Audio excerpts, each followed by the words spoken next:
நீங்கள் கேட்டுக்கொண்டிருப்பது நுட்பம் கவிதை இணைய இதழின் நுட்பம் பாட்காஸ்ட்.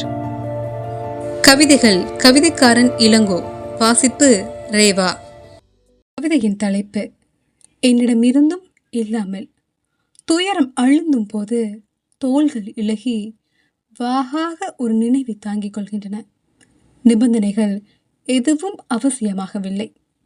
ஒரு நேர்கோட்டின் நடுவழியில் பதற்றத்தோடு உதறி செல்ல வைராகியம் மிக்க சொற்களை கைவசம் வைத்திருக்கிறேன். புடைத்து வீங்கிய சூழ்நிலைகளின் அசௌகரிய இடர்களை மீறி உருண்டு முனைமழுங்கிய அவமானங்களின் வெப்பம் அமிழ்கிறது தன்னிறக்கத்தின் குமிழ் உடைய மெல்ல மெல்ல தனிமையின் அடிமடியில். இன்னும் ஒரு முறை நீ உன்னையே அழைத்து பேசியிருக்கலாம். விடுபட்ட பாதையின் திசையில் நைந்து கிடக்கிறது ஒரு பழைய நம்பிக்கை. இனியும் அதை நம்பியிருக்க வேண்டியதில்லை என்பதாக பொறுக்கு தட்டின புண்ணில் எப்போதாவது மொய்க்கிறது ஒரு புதிய வழி.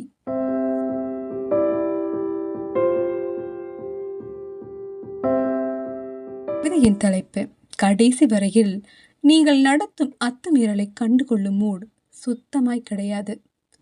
முன் தீர்மானம், ஓவர் திங்கிங் போன்ற நோய்மையை சுமந்தளையும் உங்களின் பிஸியான நிமிடங்களை என் வாசலில் ஒட்டி வைத்துவிட்டு இதென்ன வேடிக்கை?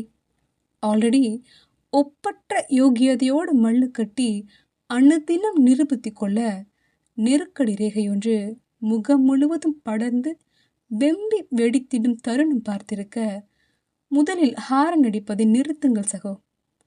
ஜன்னலோர இருக்கையில் சாய்ந்தபடி அசந்து தூங்கிவிட்ட சமூக நாயகத்தை எதற்கு வீணாய் தட்டி எழுப்பி பின்மண்டையில் அடித்து தர்க்கம் செய்ய வேண்டும்? நீங்களாக இல்லாத சமயம் நீங்களாக யாவும் ஆட்டத்தில் உண்டு. கவிதையின் தலைப்பு தயை கூடி. அடைவதற்கு எளிதென முடியாது போன பதிலை வேறெங்கோ தொலைவில் காத்திருக்கும்படி சொல்லியதோடு அல்லாமல் எழும் சந்தேகங்களை கையிருப்பில் வைத்திருப்பதன் பின்னணியில் உத்தரவாதமாய் நான் இருக்கிறேன்.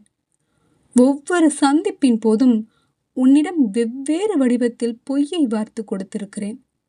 உனக்கென பேணும் தனிமைக்குள் இக்கணம் வரை அதில் நீ கண்டதென்ன?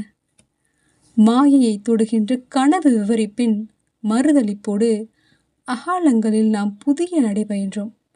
நகரத்தின் கசடு அத்தனையும் இழுவிய பாதைகளில் அமைதியின்மை பெயர்ந்து துருத்தி கொண்டு கிடப்பதை குரல் உயர்த்தாமல் எனக்கு மட்டும் கேட்கும்படி சாடிக்கொண்டே வந்தாய்.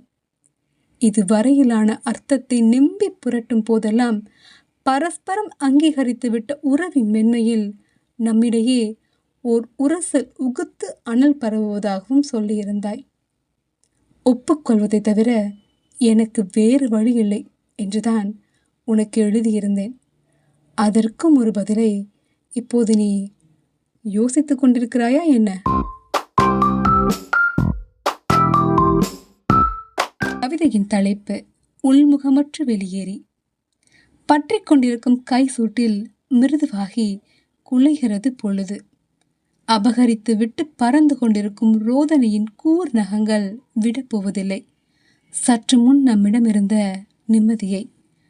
அறைக்கு திரும்பியதும் இன்மையிலிருந்து பெருகி விரிக்கும் புதிர் கண்களில் ஒரு சாவியை பொருத்தி பார்க்கிறோம்.